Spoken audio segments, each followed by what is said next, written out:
we've been doing a lot of analysis of Kubernetes environments, and we're seeing some very specific things related to bulletproofing. And I'll explain exactly what we mean by that in a second. I assume everyone can see the slides changing. Chuck? So I'll start with this slide. If you've been on our other webcasts, you'll see some familiar slides here. I just always like to kick it off with kind of a macro level view of resource optimization, which is what we're all about. I'm not going to talk too much about the product. But obviously, we're going from through a transition from virtual to cloud hosting environments to containers running on either virtual or cloud. And the general trend we see, which I don't think anybody argues with, is that it's getting more complex, and the number of things that are being managed is just going up and up. We're getting higher and higher granularity in the objects that we deploy, and we've kind of gone from a world where I'll just build this whole thing out because the so you can see it all. We've kind of gone from a world where there was a strong emphasis on capacity management in the virtual space, VM placement, resource allocation. I'm going to deploy kind of a, what now seems like a heavyweight structure, a VM, to run my app, and then I need to figure out if I have enough space in the data center to keep running them into the future. And so that evolved to a very mature discipline. But what happened then is there was a bit of a gap where people moved to the cloud, and there was a big focus on the bill. And so when you run the cloud, you can deploy very granular resources. You can deploy one or two things at a time. There's all these elastic structures and what we call micro-purchasing. And that means that a fairly junior person could actually go and spin up an instance that actually causes a purchase to occur. So into this transition where there was a fixation on the bill and there was a much more elasticity. And what we see is that kind of necessitates a shift in the way resources are managed from a more static, periodic capacity management model to a more dynamic, more operational model. And especially when you get to the far right of this diagram, when you get into containers, which is the topic today, where they're highly granular. There's requests and limits on all of these things. I'll talk about that in detail. There's different structures you can deploy, pods, replica sets, deployments. All of these things need to be considered. And it can't be done once every 3 years, or it can't be done with a spreadsheet. It needs to be done in a different way. So we kind of like to talk about a more operational form of capacity, much more granular. And I'll get to the second, the build process, but I think this really dictates how things go out into the environment. And our general take on it is that this needs to be automated. As you get to the right, you really can't afford to have manual steps and humans in the loop, at least not very much, because there's just too many things and too many decisions to be made. So sorry, finish your thought. Sorry. Yeah, I was going to say we think there's going to be a lot of automation emphasis on this as we go forward. I was just going to say, sometimes we have repeat viewers. You will recognize this slide from past webcasts, but I do promise that Andrew is going into all new content otherwise. Yeah, right. Yeah. Well, not all new. There are some other stuff, but let's start with some of the different stuff. So let's relate this to app deployment. So I'll circle back on all those topics, but when we're talking about how apps go into the environment, we also see a shift where in something like a VMware environment, you might use VRA or VOps or blueprints or these types of things. You have a lot of gold standard builds of the OS image and the VMDK, but that starts to shift. Obviously, when you get in the cloud, we see a lot more things like Terraform, CloudFormation, and they are different. They're not like blueprints, and I'll talk about that in a minute, because if you change a Terraform file, the running instances change. It's not just doesn't just make a blueprint that throws it off out into the environment and it rides off into the sunset. These things actively change the environment. When you change the code, the next deploy will cause a difference. And in fact, Terraform will even go and restart an instance if you change the Terraform file to match the file. So it's a much more active, declarative view of the world. And then, of course, these are new to containers, but the whole DevOps structures and CI/CD pipelines, you can get away without using those on the left-hand side of this diagram. But as you get into container environments, really, it's all coming from code. It's all coming from the pipeline. You can make very transient structures. You can even have transient clusters. You can spin up a cluster for a few minutes and turn it off again. So all this stuff kind of dictates a very different deployment, build and deployment process as we get to the right-hand side of the diagram. And again, we see a mix kind of in the middle of maybe some old school, maybe some new school, but definitely in the container world, there's a lot more emphasis on the pipeline. And I'll go into some detail on that as well. So let's talk about deploying containers and kind of get to the topic. this is obviously a highly simplified view of a pipeline, but there's some source code. There's basically people who own the apps or the business service. There's the engineers that work on that, either within that group or more centrally. But either way, it goes through a build process, deploy, and the code goes out into the environment and runs. And for today's discussion, I want to focus in on this section here because when we were kind of planning this webcast, we were kind of throwing ideas around, and one of the things we kind of realized is that, well, when you're deploying code, there's a whole lot of diligence on making sure it goes out correctly. And the way I put it is that you're not going to spend a couple of weeks or a month on a sprint to make new code and then accidentally deploy the old code. You're kind of going to make sure you have your version management set up properly. You wouldn't throw things out there with the wrong firewall rules, and I can go on and on about all the things that you want to make sure you get right. I'll show a real one of these towards the end, a real pipeline, and half the steps are probably to verify that everything's correct. So there's a lot of diligence to make sure that what's going out is correct.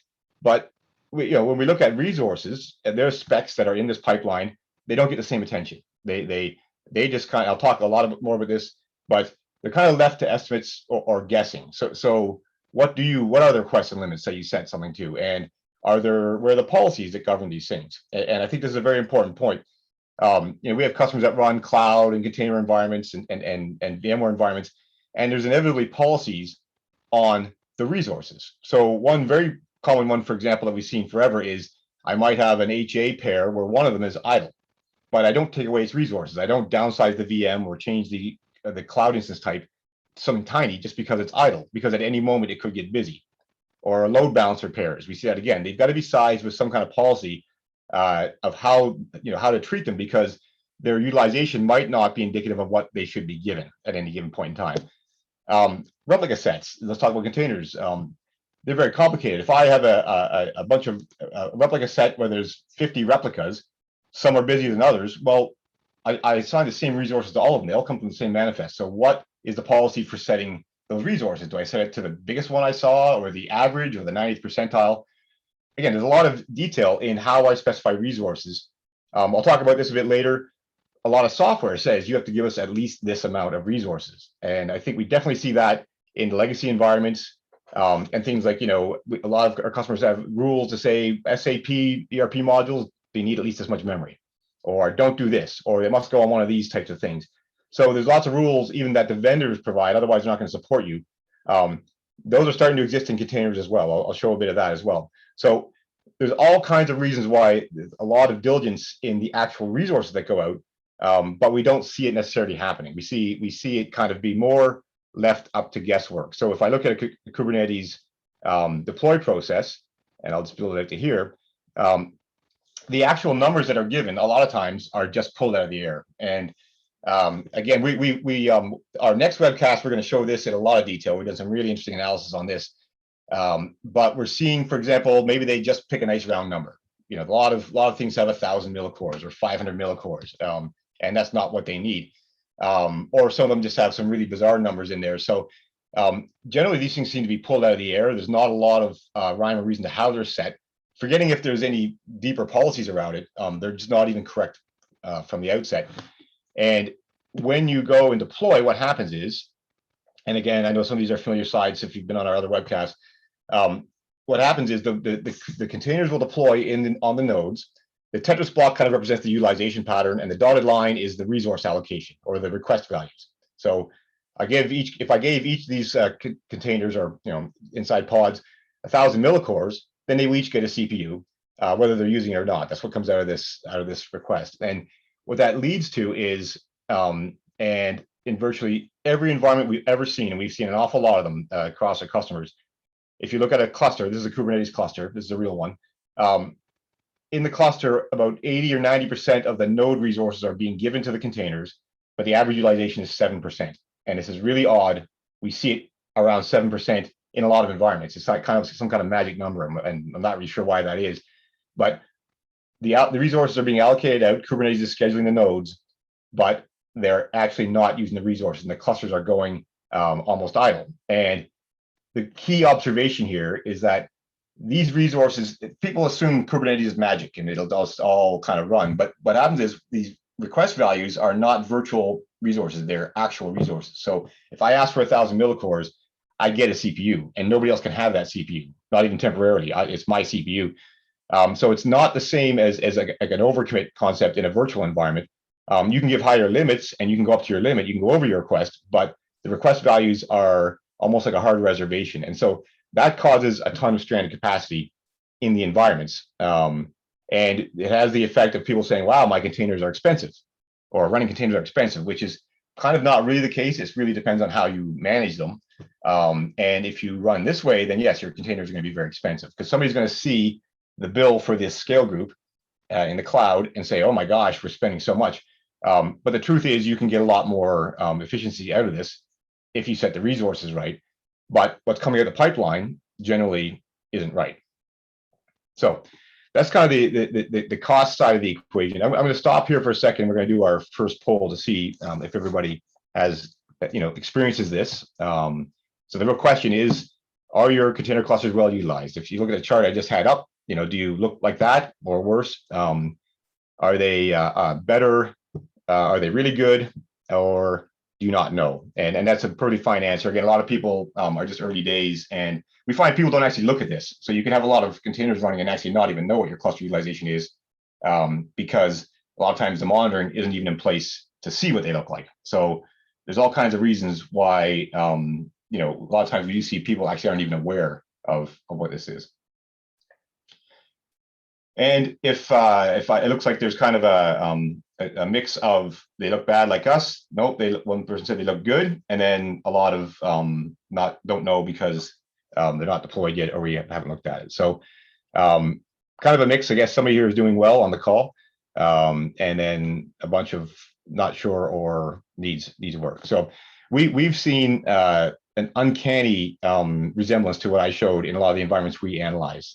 We've seen a couple that are better, where somebody's doing a really good job, but from an efficiency standpoint, it's there's a lot of room there. Okay, so I'm just going to put away that window and keep going. So let's talk about optimizing. And again, this isn't a lot about our product, but I just want to show a screen of this is an analysis of a bunch of deployments and pods, it looks like, with containers inside them, and a bunch of optimization recommendations. And if I just pick on the top one in this list, it's a deployment. There's 24 of them running, and we're saying it's got to be a different size. And don't worry about all those numbers to the right. I'll explain those in a second. But if we look at the CPU pattern here, and we look at this first chart, the way you read this is that's a 24-hour model. The machine learning will tell us what this thing typically does, or what's the busiest it gets. We do a lot of different modeling of the workload pattern. And the yellow line is the request value, and the purple line is the limit value. So in this particular instance, the request and the limit are set to the same value, and they're actually not set optimally. If you look at the right-hand curve, ideally for this workload, the request should be a little lower and the limit should be a little bit higher. We don't need to reserve 4 CPUs. We probably don't even need to reserve 3, and that's all policy driven. So you can say, you know what, I just want to reserve the lower level of this chart and let it kind of burst into the higher usage. But at the very least, let's bring down the request value and bring up the limit so we're not constraining the resources. And this is a very simple example. And again, it's not just a simple upsize or downsize. It's a mix of things. Some parts need to be bigger, some smaller. This is CPU. I'll talk about memory in a second. But when you do that, then of course it yields all these weird and wonderful numbers, which are basically saying you've got a surplus or a shortfall across the different resources, and it'll have some certain net impact on the environment, which I'll talk about in a second. So that's container analysis. And again, in this case, the request value is too high, so it kind of will contribute to that spend problem I showed on the previous slide. Now, I want to pivot off that entirely for a second and talk about not cost, just forgetting container costs. Let's just say your cost is fine. I want to talk about risk. And so lately we've been focused a lot on risk, and particularly memory risk. And here's an example of a workload where the memory request is 1 gigabyte, it looks like. But this thing is basically using 3 when it's running. And then so we're requesting not nearly enough resources. The recommendation here is you should be requesting what you're using, and this is very important. So CPU, if you get it wrong, you'll might be throttled a bit. Memory, if you get it wrong, you can have very severe consequences if the right conditions are met. And if you look at this, I'm going to pull up, this is OpenShift documentation, the types of risks that you have. So if your requests are too low, then, and if a node starts running out of memory, you will get evicted. So it's kind of like, you don't want to be at the worst end of the spectrum as far as like the example I just showed. That might be one of the first containers or pods to get killed if there's no memory pressure. So we call this out of memory killer zone 1. The out of memory killer is the thing that's doing this. And that's one type of risk where you might be okay if the nodes are okay, but if a node gets hot, you're going to get killed and evicted. Now, hopefully you'll just restart somewhere else and you keep running, but you don't really want to be getting things killed if you can avoid it.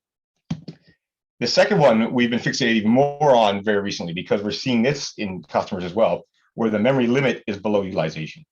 So if you set the limit below what you're actually using, the Linux kernel will go in and kill a process inside your container. And I want to linger on that statement for a second. It will actually just go and kill something inside your container. Not sure what. You may not even see that happen. Splunk might not pick it up. It's not like the container itself will restart. Something inside the container will get killed. So it might just hobble along in an environment. And we've seen this happening where the thing keeps running, its memory usage goes down. Who knows if it's working properly, and who knows what your application is doing. So this, I want to stop and relate that back to the topic here. When we're releasing things down the DevOps pipeline, getting this wrong is probably as bad as getting your port numbers wrong, or again, anything else you could do, getting your app version wrong. This could be even worse. This could create the weirdest behavior that you can't even detect. So, in our view, getting this right in the deploy and the build process is critical. Well, if it's causing cost, that's one thing, but if it's causing this kind of risk, then it's a bigger problem. And to that end, I'm going to take a minute and just kind of walk through all the different scenarios that can happen. And this slide is it's just a table, and I hate presenting tables, but I put enough builds on it that hopefully it's an interesting table for you. But let's just talk about the types of resources, and we'll provide this slide so you have a copy of this for CPU requests. So if you do not request enough CPU resources, the main risk is that you'll throttle. And so CPU is a compressible resource, so that you'll just get deprioritized and you'll still keep running. So it's maybe not the end of the world. It's not good for performance. If your requests are too big, which is what we see an awful lot of in the example I showed, then you're going to blow it out and need a lot of nodes. So if everybody's asking for a CPU or 4 CPUs, Kubernetes will keep on starting nodes to give you enough CPUs for what you asked for, not what you're using, but what you asked for. So that's the primary culprit for high cost. Now there's an asterisk on this, and if you read at the bottom, I'm talking about cloud right now. For on-prem, it's different. You may not be able to just turn on more infrastructure. You might just not be able to start. So the big risk for on-prem is that you run out of resources and you can't start your containers because you've given out all the resources. So if you're running, OpenShift on VMs, that might be the case. For the cloud, it may be that your scale groups just keep scaling out and you just end up with a huge bill.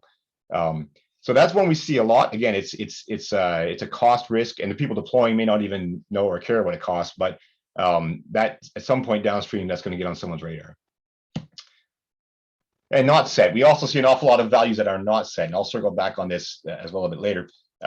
So if you don't set it, then Kubernetes doesn't really know what to do with it. And so the main risk we see there is that it's an overstacking risk, that it might just start too many things on a node because it doesn't know what to expect when that app gets busy. So if you don't give it any information, it's kind of garbage in, garbage out.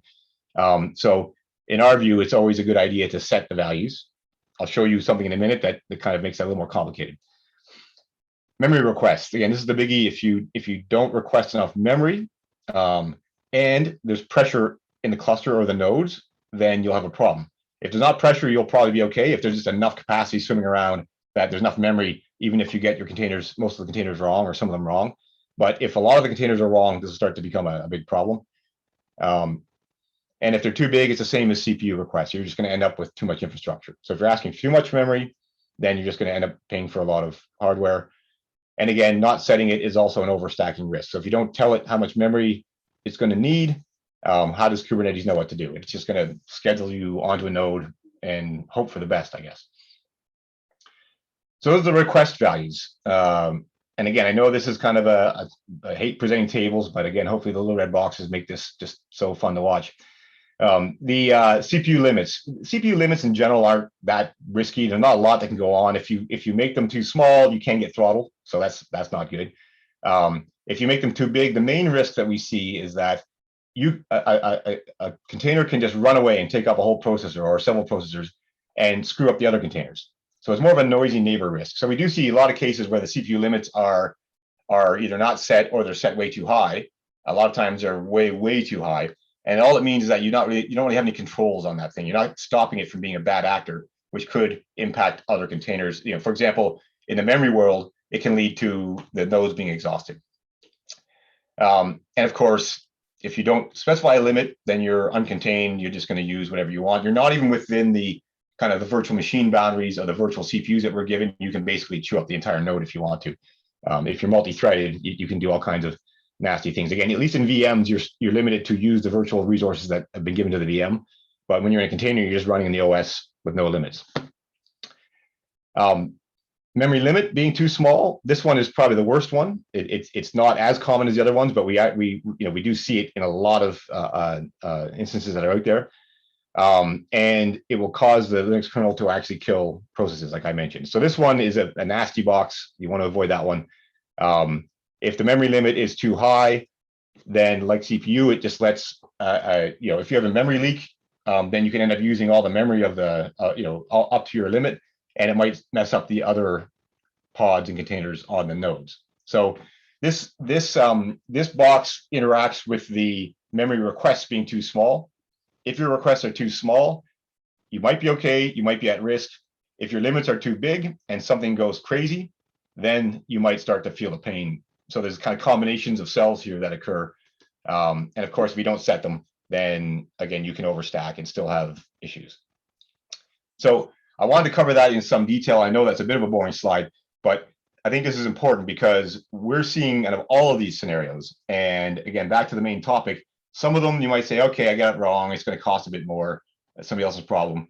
But these ones I mentioned, especially around memory, you do not want stuff going out your pipeline with that happening. That is just a very, very bad situation.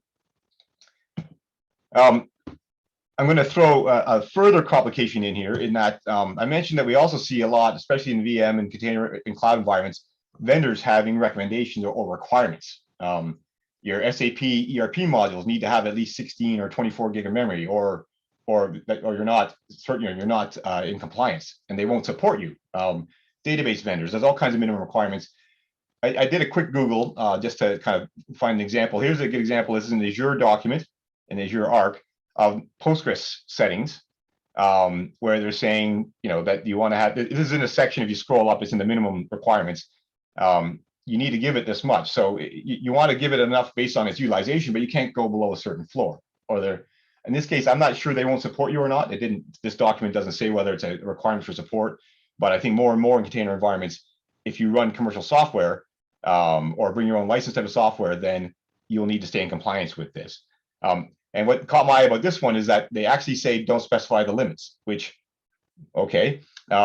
As a vendor, I would love you not to specify limits on my software so I can do whatever I want. So I can take as much resources as I want. As a user, I may not want to have no limits on this thing. So that's a little point in itself that, again, I'm not sure this is a requirement for support, but there are requirements going out there. And we see a lot of SAP on containers, kind of, a lot of murmurs around that. So I think that's going to start happening more and more.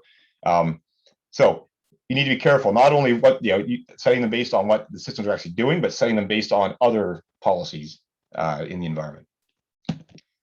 So let's kind of get to the home stretch here and bring it together. So back to the bulletproofing concept, in our view, doing methodical analysis, machine learning, policy-driven analysis of these things to come up with the answers is required. You can't just have random numbers and guessing. And I don't think anybody really disputes that. And that lets you fix the environment so that things are then working better and lower risk. But like I mentioned on that earlier slide, you can't do this in container environments. In a VMware environment, you can go and change the VMs because they came from a blueprint and they're just running, and then I can go and modify them and they're stateful and I can make them different size and they'll stay that size. in a container environment and a lot of cloud environments, you have to do it at the code level. It's coming from infrastructure as code. That's what's going to be running. I can go change a running thing and it'll just go back to whatever's in the Terraform file. So I need to do it here, and I need these people to agree to it, which is probably one of the most important things we've learned, over the years of actually driving automation, is that nothing's going to change if the people that are responsible for that app working don't want it to change. So those are two very important aspects. The first one is we need to socialize the answer. We need the correct answers, and we need the people that are doing it to agree to them. So we generate all kinds of reports on what was your policy? What is the basis for us saying we need to do this? For example, again, one customer we worked with recently, they will actually automatically open a ServiceNow ticket with this kind of information if the DR side of an app is out of sync with the prod side of the app. And the policy is the thing telling them that's why the thing's idle, but we're telling you it needs to have 4 CPUs because it needs to match that other thing. So the policy is the why. All the different metrics on the actual utilization, predicted utilization, growth rates, all that kind of stuff to say it should be this because of this resource requirements. And then, of course, what the impact is. It's going to be more or less expensive. A lot of times it's less expensive, but some of the examples I showed would be more expensive, but you need to do it. And if you do it, you're going to be okay because it lines up with your RIs or whatever. So a lot of policy goes into coming up with the answers and giving transparency to the owners and the engineers responsible for the apps. So that's kind of the human readable side. The other side of it is automation. This is a cloud example. I'll show you containers in a second. Again, a lot of times this is coming from code and somebody puts a value in here, like I showed for containers, and it's not correct. And so with the analysis, what you can do is say, well, I'm just going to put a line of code in this file. I'm not going to hard code it. I'm going to say, just make it whatever the analytics says. And then we call that optimization as code. And generally, the people on the left of this diagram like this because they don't need to waste time trying to figure out what the resources are. Just let the machine do it. Again, it's part of the deploy process. It will automatically be correct. And if there needs to be an approval, then we have all the artifacts to get an approval. So this, again, back to the very first slide I showed, the drive for automation, this is a big enabler of it. If you have the correct answer and the right process, then it can just happen in an environment. And in a container environment, what that means is if we go back to this diagram, if we look at the actual utilization and, of course, all the policies, we might come up with new numbers. We inevitably come up with new numbers here, usually downward, sometimes upward. And then what happens is the actual, if you watch the bottom of this diagram, the actual resources being allocated out through the request values better aligns with the workload, and Kubernetes automatically stacks things better. Kubernetes works fine. It's just garbage in, garbage out. If you give it bad requests, it makes low density. If you give it good requests, it works well.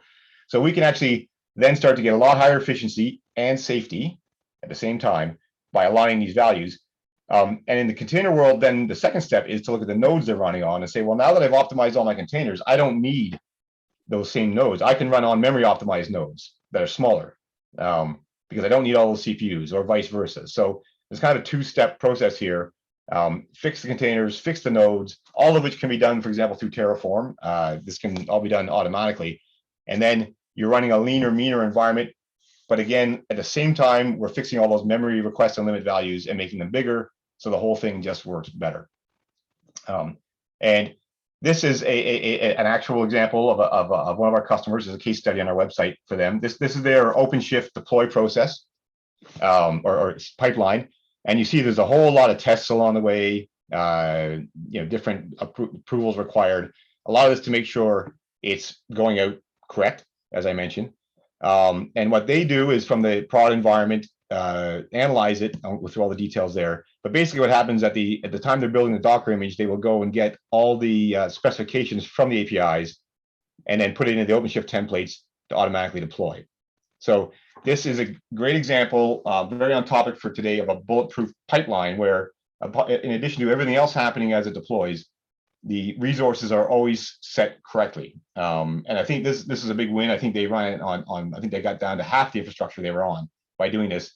But at the same time, all those risks are also constantly mitigated. So nothing is going out incorrect. So again, just like as if they were putting it out and they get the firewall rules correct, they also get all the CPU and memory specifications correct on the way out. And that brings us to our second poll. We're almost done here. So this one is again back to the how do you do it? Not how are you doing this time, but how do you do it? How are you setting requests and limits? And you don't, which is probably pretty rare. We guess manual. That's I see manually. We see Grafana becoming very popular, and people looking at it to make these decisions. It's just hard to do for 20,000 containers. Automated analysis or don't know. So looks like nobody's saying we don't, which is great. And nobody's guessing, which is also good. So it's a combination of analysis or of looking at the Grafana curves, which again is a good way to do it. It just becomes very time intensive to do that. And you have to keep redoing it every day to make sure that they don't need to change. So again, good insight into what people are doing. And looks like there's still some room for automation. So let me cover the last slide I wanted to cover, and I'll pass it back to Chuck. And this is just kind of to come full circle on this diagram. So rather than going and modifying the objects running in the providers directly, our view is that producing both machine readable and human readable artifacts is step one or step two on this slide. That allows the owners to understand and approve and make sure that they're doing their job to make sure that the business services keep running. And then the machine readable part just feeds through automatically into the specs seamlessly with approval. Again, it's very important that if you put a line of code in a Terraform file, it doesn't actually happen until somebody approves it. And then when it is approved, it automatically updates the infrastructure. And this makes this kind of virtuous feedback loop. We call this CI/CD/CO for continuous optimization. And again, it just makes it part of the pipeline, part of the build deploy process.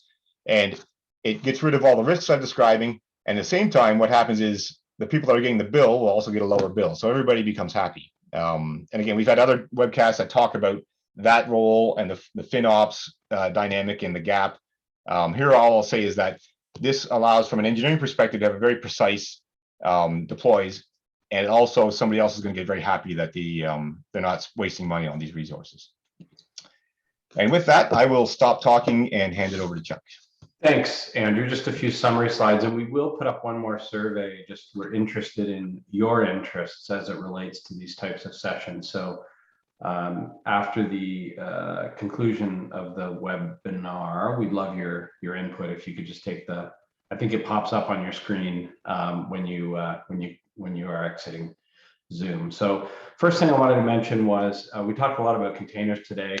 You may or may not be aware that Densify and Intel have a partnership around something we call Cloud Optimizer. If you have in your organization reliance on AWS or Azure or GCP, Intel sponsors for select customers